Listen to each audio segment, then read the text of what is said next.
मुख्यमंत्री माझी लाडकी बहीण योजनेचा फेब्रुवारी महिन्यापर्यंत हप्ता आलाय. मार्च महिन्याचा आणि एप्रिल महिन्याचा हप्ता आलेला नाही का? किंवा मधले काही हप्ते न येता मार्च आणि एप्रिल महिन्याचा हप्ता आलाय का? अशा सर्व लाडक्या बहिणींसाठी अतिशय महत्त्वाची अपडेट समोर येत आहे आणि ती प्रत्येक लाभार्थ्यांनी समजून घेणं खूप गरजेचं आहे. कारण मला अनेक बहिणींच्या कमेंट येत आहेत. सर्व कमेंट जवळपास सारख्याच आहेत. फेब्रुवारीपर्यंत हप्ता आलाय, फेब्रुवारीनंतर मार्च आणि एप्रिलचा हप्ता आलेला नाहीये.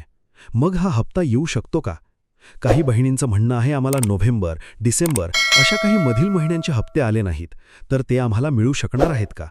त्याचबरोबरीने पुढील वर्षानुवर्ष तुमचे हप्ते चालू राहण्याकरता तुम्हाला यापुढे कोणती खबरदारी घेणं आवश्यक आहे?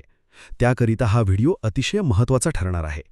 कारण याच दुर्लक्षितपणामुळे काहींचे मधील काही महिन्याचे हप्ते तर काहींचे मार्चपासूनचे हप्ते बंद झालेले आहेत. नमस्कार, मी अजित पालव आणि आपण पाहत आहात कोकणचे गजाली. तर या संदर्भात संपूर्ण माहिती आपण जाणून घेऊयात.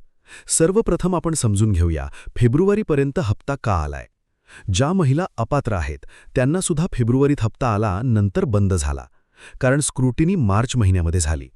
ज्या लाडक्या बहिणी ई-केवायसी केलेल्या होत्या त्या सर्व भगिनींची स्क्रुटिनी झाली, म्हणजे कायदेशीर फेरतपासणी, पडताळणी झाली. त्या पडताळणीमध्ये लाखो लाडक्या बहिणी अपात्र झाल्या. यामध्ये ई-केवायसी करत असताना तुमच्या कुटुंबातील 2 व्यक्तींचे आधार कार्ड घेण्यात आले होते, बरोबर? यामध्ये एक तर लाडकी बहीणचे आणि दुसरे आहे त्यांच्या पतीचे किंवा वडिलांचे. म्हणजे जी लाडकी बहीण योजनेचा लाभ घेतीये त्यांचा स्वतःचा आधार नंबर आणि त्यानंतर त्यांच्या पतीचा किंवा त्यांच्या वडिलांचा आधार नंबर.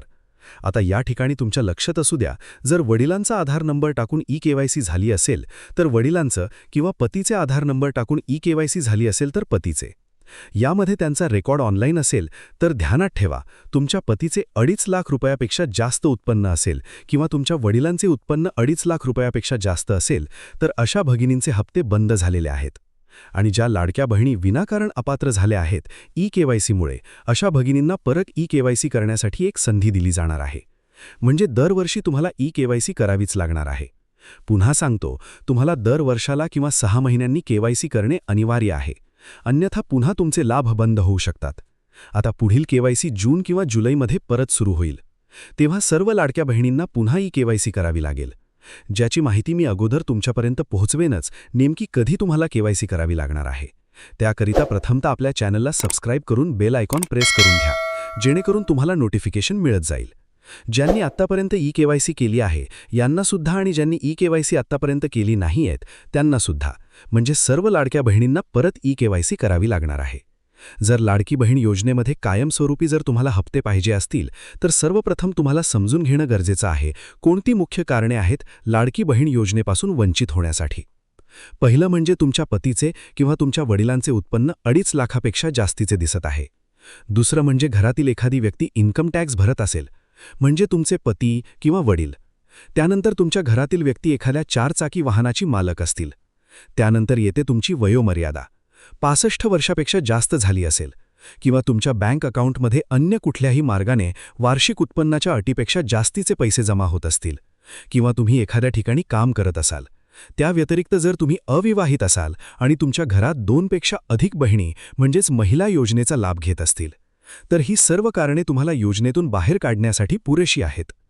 यानंतर आपण व्यवस्थित समजून घ्यायला पाहिजे, लाडकी बहीण योजनेमध्ये जर तुम्हाला हा हप्ता आलेला नसेल एप्रिल महिन्याचा किंवा मार्च महिन्याचा, तर काळजी करू नका.